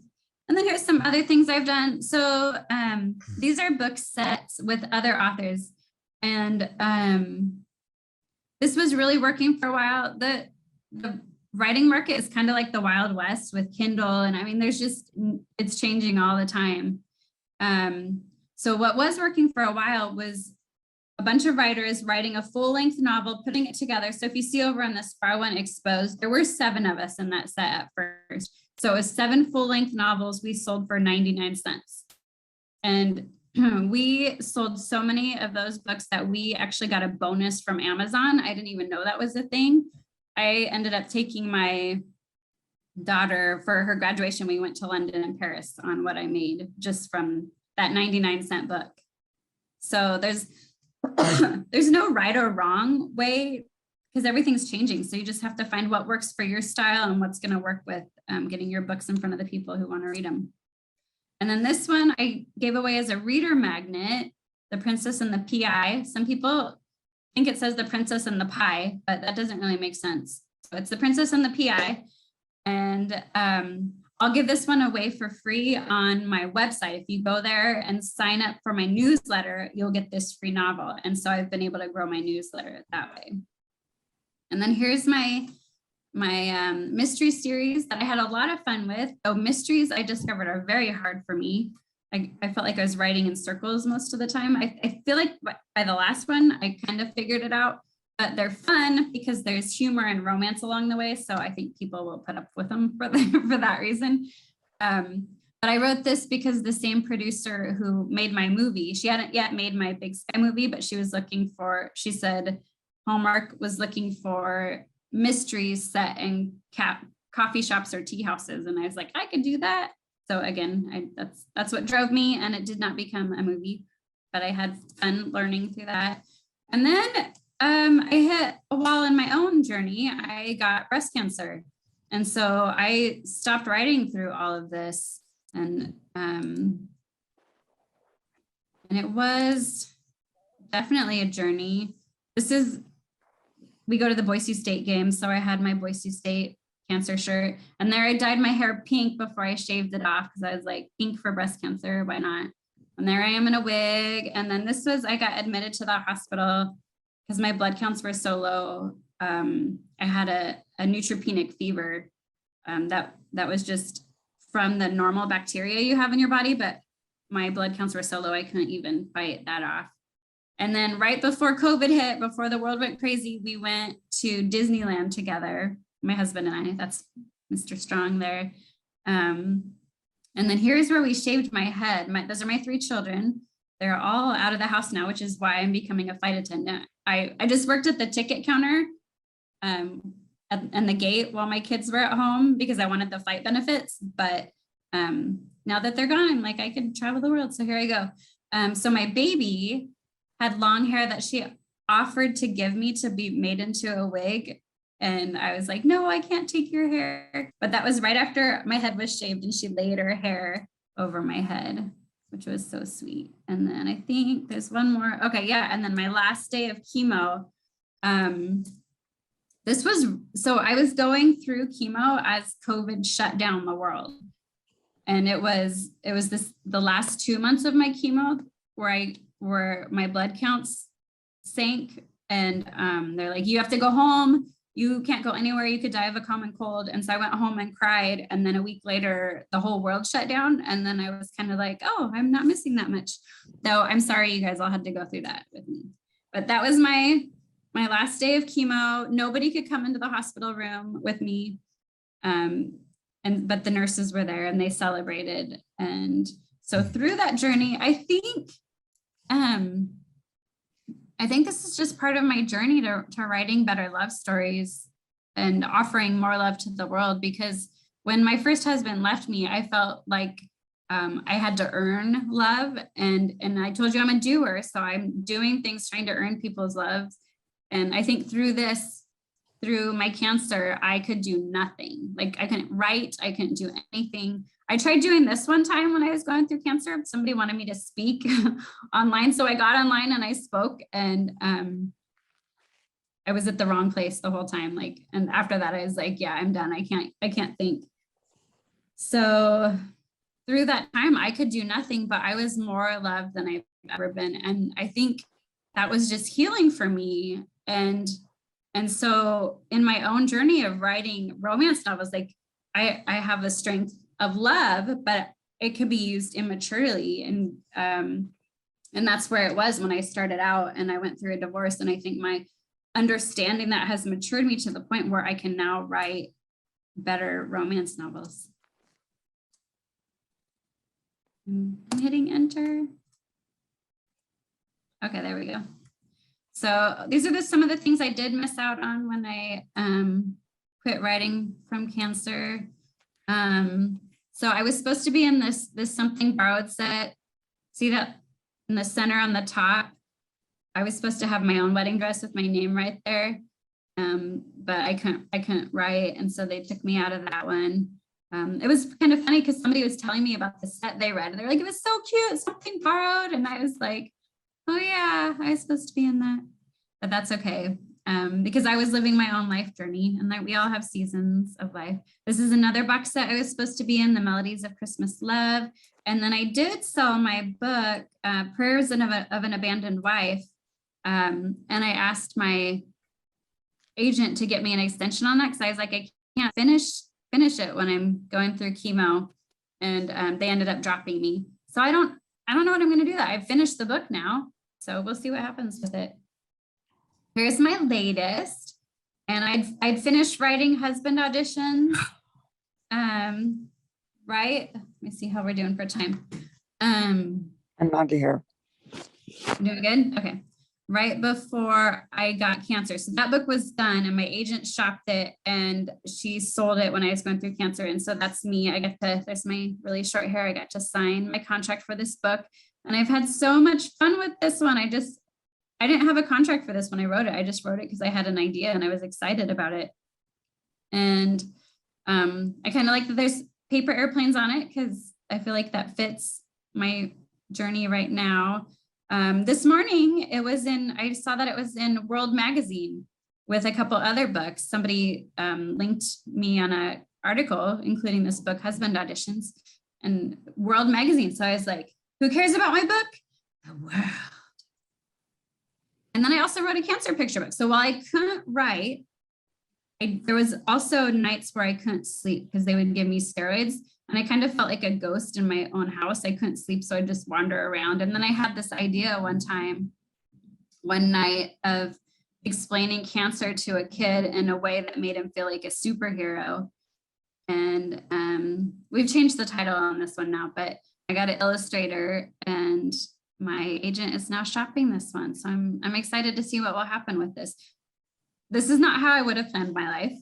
I don't think any character in any of our books would have, they have the goal they want to get to. None of them want to go through the challenges that it takes to get there. We want to plot our own stories that way, but that's what enables us to overcome in the end, that growth through that. So here's my movie. At first when they were shopping it, they called it Starlight Christmas, but then they ended up selling it under the title of the book. And those are the actors there. So that was actually in Montana, which I was really excited about because I feel like they go to Canada a lot, but we were really in Montana. And so I was explaining this earlier, my own journey as a romance writer, starting out at the beginning, trying to earn love and then growing in my understanding of love and then being able to share my love with everyone I meet. So I want to talk about a few of the misbeliefs that could hold you back as a writer. I think that's what this is. Oh, I think we all have to overcome our misbeliefs. So I'm reading what I wrote here. This is good to So having misbeliefs doesn't make you stupid. There were circumstances in your past where your misbeliefs were true. Our misbeliefs help us cope, but they won't help us heal. So examples, when my first husband said, don't make me hate you, or with the kind of wife you've been, you're lucky I didn't have more affairs. Those were my misbeliefs. And I believe that we're all wounded. The hero and the villain are both wounded in the story. And the villain hides their wounds with evil, while the hero finds healing through self-sacrifice. So sacrificing your misbeliefs is really hard. But that's how we become heroes. And we usually find that like what we want and our misbelief are not going to allow us to go in the same direction. They're at war. And so we're going to have to let one of those go. And an example of this, I don't know if you've seen the movie National Treasure 2.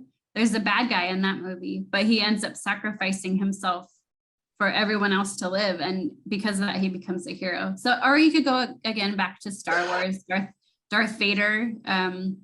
He let go of his misbelief and he sacrificed himself and became a hero in the end for that one. So I like to think of that whenever I'm writing a story. And then facing fears. So for your characters to overcome their fear or misbelief, you have to give them a bigger fear. So imagine, oh yeah, I wrote this down, but imagine a mom is afraid of swimming pool. She's afraid of water, but if her baby falls into the water, she has a bigger fear of losing her child. So then she overcomes the smaller fear. So I like to think the Bible says we shouldn't fear man, only God. God is our bigger fear, allowing us to overcome our smaller fears. And for me, fearing God gives us the freedom to write what he's prepared for us to write. So stepping out in writing is scary. You're going to have some fears that are going to hold you back, but you have to find the bigger fear, maybe the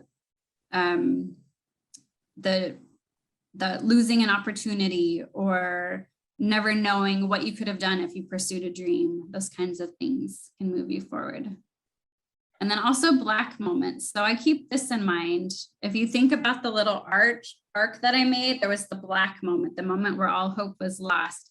The darker that moment in your story, the more powerful the story of overcoming. So when I was going through my divorce and everything was horrible, and then my car broke down on the side of the road, that was me on the side of the road, this is terrible. like shaking my fist at heaven, being like, I am on to you. I know you are giving me a powerful story of overcoming, because this moment just keeps getting worse. And so that's even advice from Donald Moss in one of the books of his that I really enjoyed. It said, when everything is going wrong for your character, make it worse and make it worse. Then make it worse. You don't want to rescue your characters. That doesn't make good reading. There's a book that I really loved by Deanne Gist, and it was during the gold rush. And it was 3 orphans and their dad had died. And so they're in the gold rush trying to survive. And so one of the girls sings and all the many men put their gold in a hat for her, and then they have money. And Deanne's sister was reading the manuscript and she's like, you just rescued them. You just made it too easy. So then she had the older sister come and take the hat of gold and ridicule her little sister for selling herself to these men. And then she takes the hat of gold and she throws it and all the gold goes flying. So that created a more memorable moment in the book. And also like the reader is going to be like, oh no, and it makes a blacker moment. So don't rescue your characters, continue to make it all worse and worse. Now, in order for the message of your book to be powerful, it has to overcome the strongest argument against it. For example, if your message is against abortion, you have to deal with all the arguments for abortion. You have to deal with pregnancy by rape or the possibility of a mother dying. And I'm not picking sides here. I'm just giving an example. Whatever it is that you want your message to be, you can't be preachy. That's what makes it preachy, is if you're not dealing with all the powerful arguments against it. And then if your message is against premarital sex. So again, you guys, I'm a Christian. I write in the Christian book market. These are pretty common. you have to make the reader feel the main character's desire or loneliness. You have to make them almost want your character to make the wrong choice, because otherwise your message is it's just going to be preachy. It's going to be like, it was like one book I read. My mom gave me a book to read as a teenager where the Black moment was just the boy holding up a condom and going, "Is it time for this?" And then she's like, "No." And then he goes and gets AIDS. So that's preachy. That's what we don't want. We want the reader to feel that desire and then to experience the consequences of it, and to grow through that. So you have to make it look like the other side is going to win. As an author, this may mean you will get stuck for a while. That is okay. We've all been there in life. And whether it's real or whether it's fiction, being stuck forces you to seek God for direction, or a new direction forces you to grow. So this is, the book Rain was a book that, I'm just going to tell this story, you guys, because I don't know where you're at or what you're struggling with. But my friend here, Dana McNeely, had written this amazing book called Rain, and she'd entered it in a contest, and it was getting rave reviews, but publishers were saying, we can't publish biblical fiction. It's not selling right now. And agents were saying, nope, I can't sell that. But so she actually quit writing for a while. So I'm telling you guys this to encourage you wherever you at, there's seasons in life, don't give up. You've got a story too. So Dana's story is that I read part of the manuscript in a contest and I loved it years ago. This was years ago. And then years later, when I was going through a dry place in my life, I remembered that book. And I remembered another book that I judged in the same contest that had gotten published, and she'd won lots of awards. So I was like, Rain probably got published. I want to go find it and read it. I didn't know who had written it because it was a blind contest and I couldn't find the book. So I wrote to the contest committee and I was like, hey, do you guys remember this year, this manuscript that I really loved? Could you find out who wrote it? Because I really want to read the rest of it and find out if it got published. So we kind of did a whole little detective thing where we tracked down the author, and it was Dana McNeely. And I told her how much I loved her book. She wasn't expecting to get a random Facebook message for me one day. She was totally blown away when I was like, hey, are you the author of Rain? I loved that. And my publisher ended up publishing it, and it was nominated for a Christie Award last year, I believe. And it was just so exciting to be a part of that in her personal story, her own writing journey, and to go from having a book in a drawer that she didn't think would ever see the light of day, but we just never know the timing. Like, it had been years before when I read it, when I wrote to her, and then just out of nowhere, it ended up becoming a award nominee.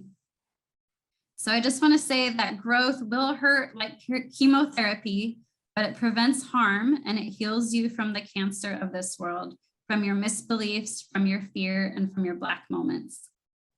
And then here's a couple of quotes that helped me. I knew a breast cancer patient that said, whenever I felt down, I'd take off my clothes and jump in front of a mirror. It was guaranteed to make me laugh. And then I also like the quote by C.S. Lewis, joy is the serious business of heaven. So I just want to encourage you to see God as the author of your life and enjoy the writer's journey that he's prepared for you. And this was a little exercise we did in the class that I taught. We'll skip that. So I spoke at a kids camp one time on, like, I was like, I know what's going to happen in your future. And then I showed them the little chart. I was like, you're going to want something and you're going to have to overcome it. And then afterwards, one little girl came up to me and she prayed this for me. She said, dear Lord, give her the writing that she needs. And that stuck with me because I think if you're here right now, I think that's a desire in your heart. And I think that you do need this. And I think there's a purpose for it. And so that's my prayer for you, is that God would give you the writing that you need. So I'm going to go up here to the chat room if you guys have any questions. Let's see. So how many of my books have been self-published? Like I said, I'm really bad at doing the ads and stuff. So I've only self-published when other people are putting together book sets, I've let them do that work. So I think I've been in 3 of those book sets. And then my Princess and the PI, I just gave away. And then they were like, hey, how do we review it? And so then I put it on Amazon just because they were asking where to review it. So that's on there, but I don't really make any money. I give that one away.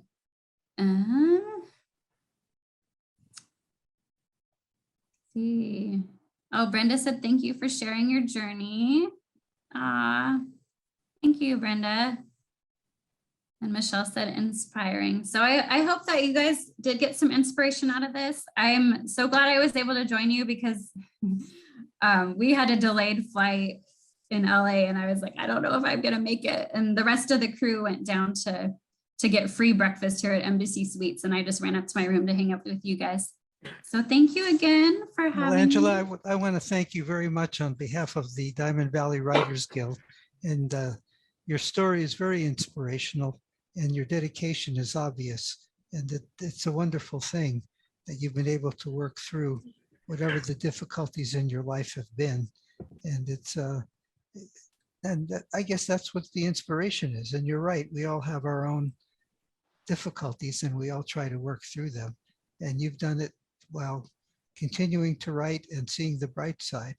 And I really admire you for that. And if anybody has anything else, maybe you can stay around for a few minutes Yeah. and answer any questions. That would be great. I want to announce our next month's speaker. For those of you who might have to go, next month we have a food and travel writer named Carol Bumpus, and she's won a number of awards. She was a finalist for Travel Nonfiction, International Book Awards finalist for a cookbook, Searching for Family and Traditions at the French Table. Book 2 is a culinary travelogue of French proportions. Bumpus weaves wonderful stories into her adventures, but at the same time, she gives her readers fly-on-the-wall glimpses of ordinary family life and the opportunity to savor with her incredible cuisine of France. So those are some of the highlights of reviews she's gotten. And we haven't had a food and travel writer. And so next month will be the time, and it'll be a journey for all of us. So thank you very much for attending, and those who want to stay around and talk with Angela, she's been gracious enough to do that. Well, I just wanted to say, I really think that, me over here, Angela, you have so inspired me. You know, you have sort of a wry sense of humor about some of the most grievous things. And I really wanted, I know we couldn't chuckle or laugh or anything while you were talking, but I wanted to give you a big, applause for that, for getting through your strength. I also wanted to say that I appreciated the part about not sending in the Marines at the end of the story, get people out of their problems. I just, as much as I have written, I still keep finding myself making the same mistakes, but it's so satisfying when you turn it around, you realize, oh, my character's being rescued. You change it around and have the character take affirmative steps to fight their way out of their own problem. The last thing I wanted to say is that the people, what you talked about with the misbelief, it's so much about, like, we have some therapists in this group that are listening right now. I know that this will resonate for them, is that people believe what they need to believe and they construct their own view of the world to protect themselves in tough situations, like children who are being abused or people who are going through domestic violence. They build a worldview that protects them. And then they get out of that world and hopefully go on to an adult life where they're not being abused anymore, but they still hold on to those same strategies and they no longer serve them. And the joy for me of reading fiction and attempting to write decent fiction is trying to show that you're free, that you can move past those original wounds, those misbeliefs that served you so well when you were a damaged child, but now they're holding you back, but you could be free. So that's the fun of it for me. And you just made me remember all that stuff and sort of lit me up again. So thanks. Yeah, I think psychology is great for writers. It helps you understand yourself and your characters. Mm-hmm.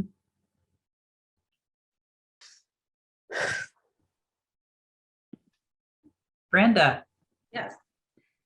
So one thing that really hit home too, besides the fact that, you know, you're just, you know, so successful and that you've gone through all this, like you say, hardships and prevailed. The thing that really hit me too is that you're just so out there for other people, that you're encouraging to other writers. And that to me is something that I just thought, gosh, that's something I want to be one day. I want to grow up to be you. Oh, thank you. That's good. Well, if you guys want to more inspiration, I blog at learnhowtowriteanovel.com. If you could check that, if you want to check that out. And sometimes I'm on a Facebook group called Write That Book with Trisha Goyer, or by Trisha Goyer, but she brings on a lot of agents and editors. And so that's, a few people are asking me about agents. That'd be a good place to interact with agents one-on-one. And there's lots of opportunities through there. Excellent. Good suggestions. Yeah. What is it called again? The blog is learnhowtowriteanovel.com. I can type it in here as well. And then the Facebook group is Write That Book.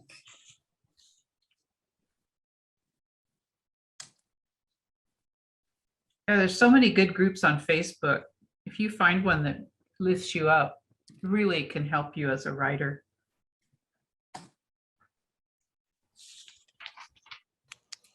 Cool. Any other I'm questions? trying to Look through other questions to see if there's. It's like we've got one from Michelle. If you suffered any depression from your life's lows, how did you push yourself forward?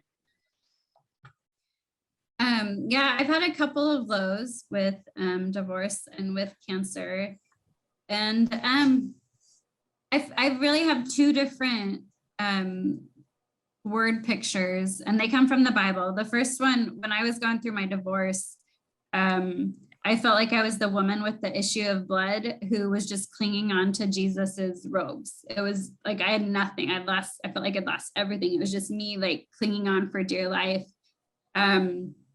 When I was going through cancer, I felt more, I don't even feel like I had the energy to hang on to ropes. I was just the guy on the mat, just laying there as my friends lowered me through the roof to Jesus.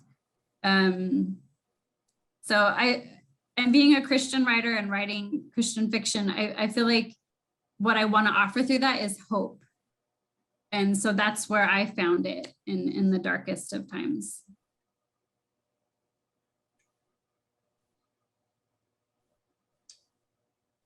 Do you ever find an obstacle from people who are not into religion for like speaking engagements or for having your books be received? Oh, for reading my books? Yeah. Yeah, because it's Christian fiction, Christians are my audience, but I also teach yoga, and I have a girl who comes to my yoga class who's an atheist, and she loves my books. And so that wasn't expected. I think you have to know your market, know who you're trying to get your books in front of, and then go from there. It will expand. Like I was just on the way here in the van from the airport, I was telling our airline crew, which I don't know any of their religious beliefs, but I was like, yeah, I have to go speak to a writing group. And they're like, you're a writer? And they wanted to know about my experience. And I think really for sharing my heart and my beliefs about God, it's about sharing my experience and my stories. And so if people want to hear my stories, that's just going to be a part of it. And I've been surprised with who has wanted to hear. Well, that's a good attitude, really. Yeah. I like that. Because you can only offer what you have. Right. But Yeah. also that writing the best books, they do give the reader hope regardless. And you just mentioned that word. And also resonance. You know, if it resonates, your experiences of having, you know, a marriage that fell apart, and then also of having an extreme life-threatening health situation. I mean, my God, you know, those resonate for people. And for you to write about the, you know, from that place and then to give readers hope, that's the magic formula, is to help lift us up. And you're doing that. So Well, thanks. thank you. Yeah. So my movie, they did take the God part out of it. So my hope is, you know, if people enjoy that movie, maybe they'll read the book, or check out to see who I am, and then just see it that way. I don't know. It's like Tony Hillerman once got this review before he became famous. He approached an editor, an agent, and the agent looked at his work and said, well, it would be okay if you took all that Indian stuff out of it. So in your case, it was like, well, take all the God stuff out and you'll be fine. Yeah, I think that if you make it integral to who the character is and not preachy, I think people are open to that, maybe curious. Yes. Who the character, you know, based on who the character is. It's not trying to sell your religious belief. It's just where the character is at in their life, what they're struggling with. Yeah. I'd like to say just one quick thing. The thing is about books getting labeled as, say, romance fiction or Westerns or science fiction. The label seems to say, well, it doesn't have to be good literature if it's got that label to it. And that's an area I really disagree. If you think of romance novels, hey, the beginning of America of fiction with Jane Austen were romance novels. And Westerns, Larry McMurtry's Lonesome Dove won the Pulitzer Prize.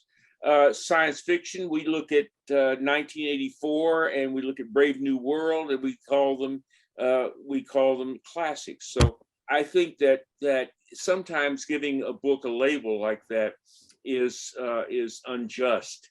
And as for a Christian, I'm not a Christian, but the point is, I think that hope is at the crucial part of almost any novel we read. That's what we're looking for, is something that says, hey, this tells us something about the human existence and about what we and how we can deal with it. And I've often, even though I'm not a Christian, I often put in my books people who are having a crisis of faith of some kind, which I think is always a key, because everybody deals with that somewhere along the way. But I want to thank you for your presentation, Angela. It was really good, and I really appreciate it. Thank you. I will say about genre novels, a lot of people want to know what they're getting into. Like if they want something that has a happy ending, they're probably going to read a romance, or but it's the books that break out.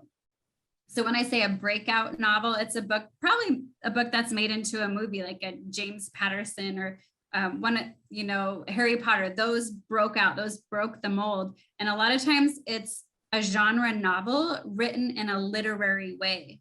So it's not as formulaic as they can be. It goes a little bit deeper. So that's what they say about breakout novels, is it is genre, but it's written in a literary way. So the books you mentioned were probably a little more literary, and that's what struck a chord in people.